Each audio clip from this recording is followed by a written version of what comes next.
Добрый вечер. Сегодня была прямая трансляция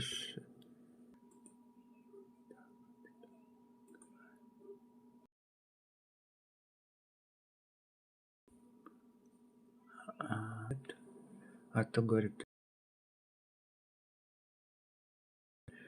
а сами не приходят на прямые трансляции.